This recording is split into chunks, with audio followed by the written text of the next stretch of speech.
Olá, seja muito bem-vindo, muito bem-vinda a este momento em que nós juntos, diante da Palavra de Deus, vamos estudar um pouco mais sobre a oração. Este é um momento muito importante para mim, para você.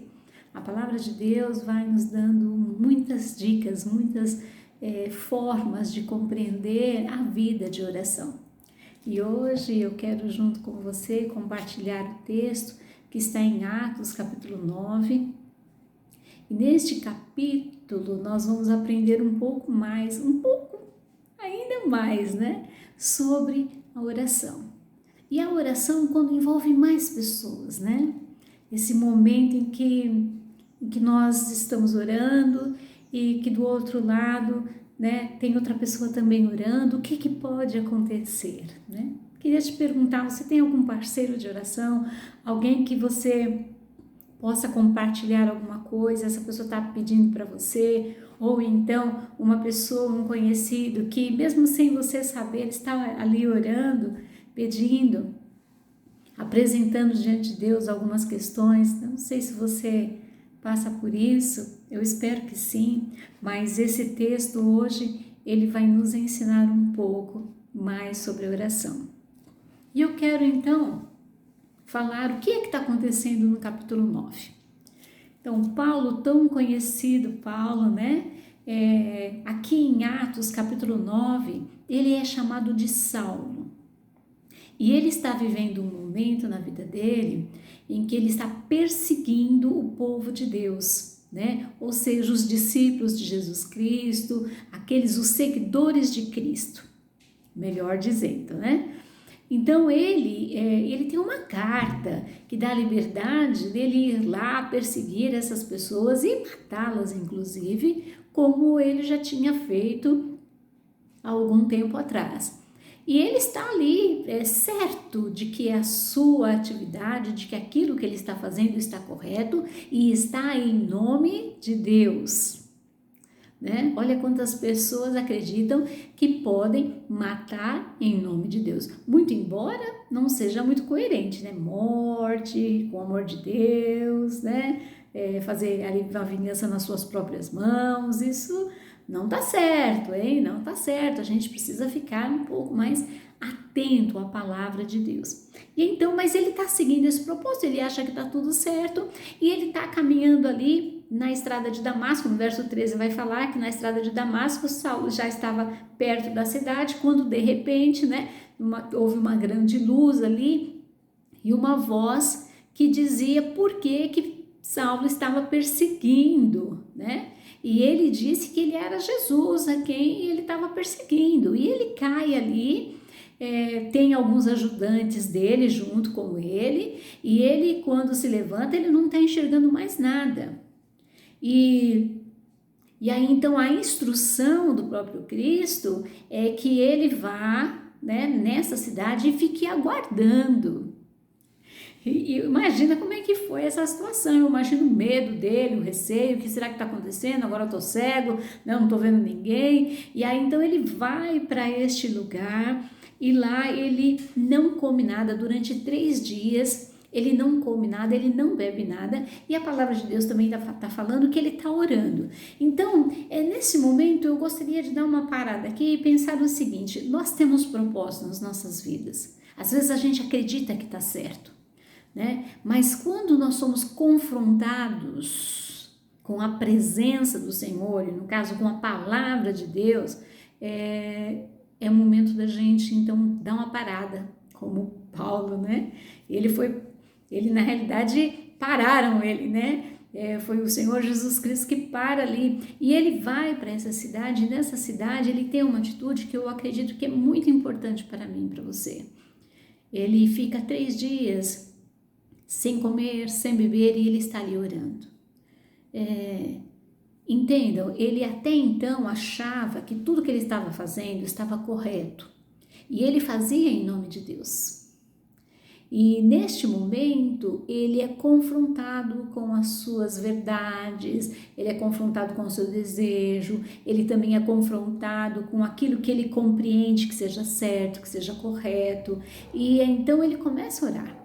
E texto também vai dizer que o Senhor Jesus Cristo vai falar assim, ó, você vai para aquela cidade, você fica aguardando lá e vão te dizer o que você deve fazer. E ele fica aguardando, né? Mesmo porque ele perdeu todas as condições, ele fica fraco, ele também vai ficar sem comer esse período, é natural que fique. Mas ele entra em oração, porque ele quer saber o que é que está acontecendo, ele quer entender o que está acontecendo. Ele tem uma experiência ali com o Senhor Jesus Cristo que muda tudo na vida dele. Então ele vai orar, porque tem momentos nas nossas vidas que nós precisamos orar, que nós precisamos compreender o que Deus está fazendo, que nós precisamos então ter discernimento.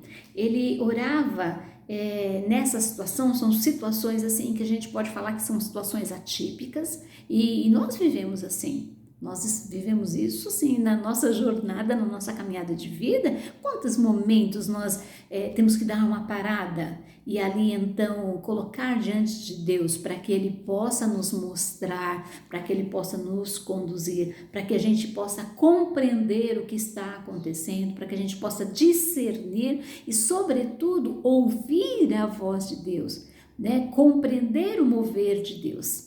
E então esta é uma atitude de Paulo que eu gosto muito, porque imagina você está fazendo algo, você acreditar que aquilo está certo e de repente você ser confrontado nesta sua verdade, né? Com a verdade que é o próprio Cristo.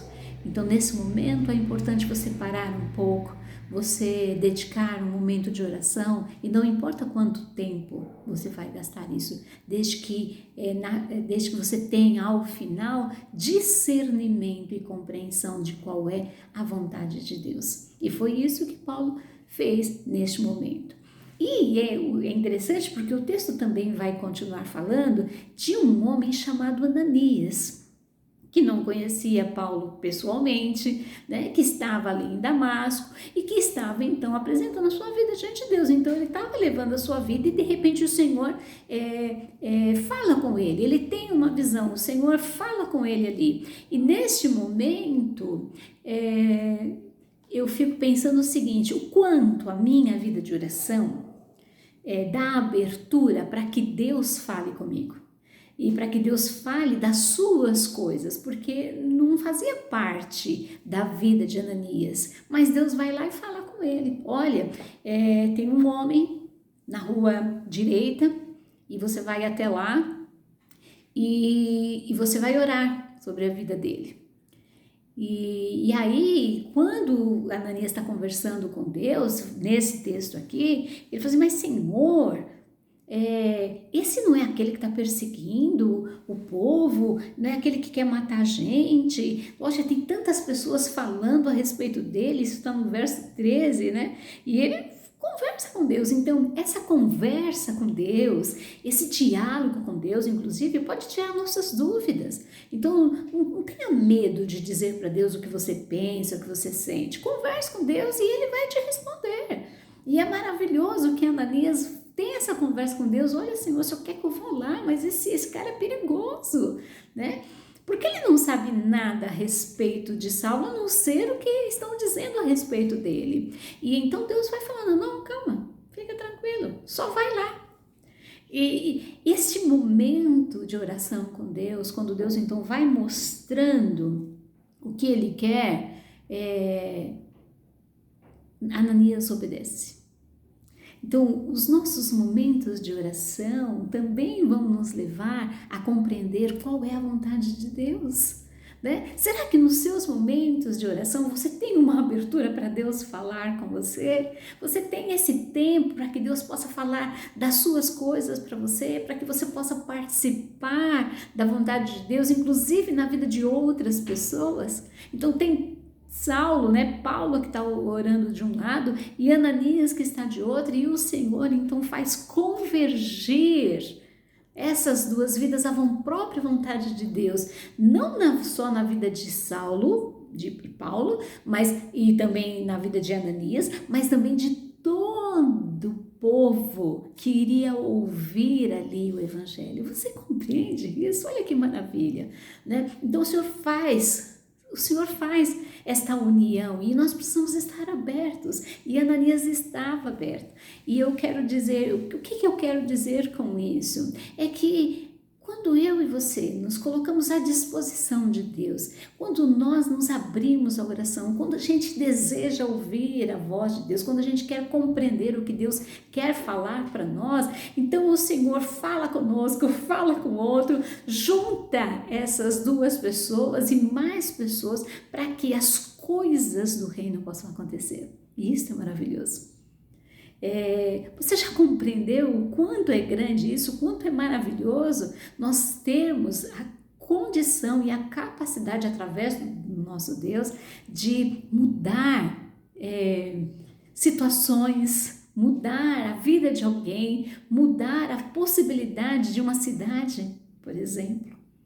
Então, é isso, quando você se colocar à disposição em oração, né, tenha um espaço para Deus falar com você e para que Deus então possa te direcionar, te conduzir para aquilo que Ele quer, só para a sua vida, mas para todas as pessoas que estão ao seu redor. Então, Deus pode te usar para abençoar outra pessoa e então fazer um mover ainda maior.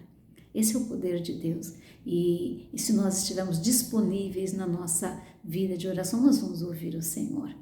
E eu quero então estar finalizando essa pequena reflexão sobre oração, do poder de Deus movendo pessoas, né, que às vezes não se conhecem, para um propósito em comum.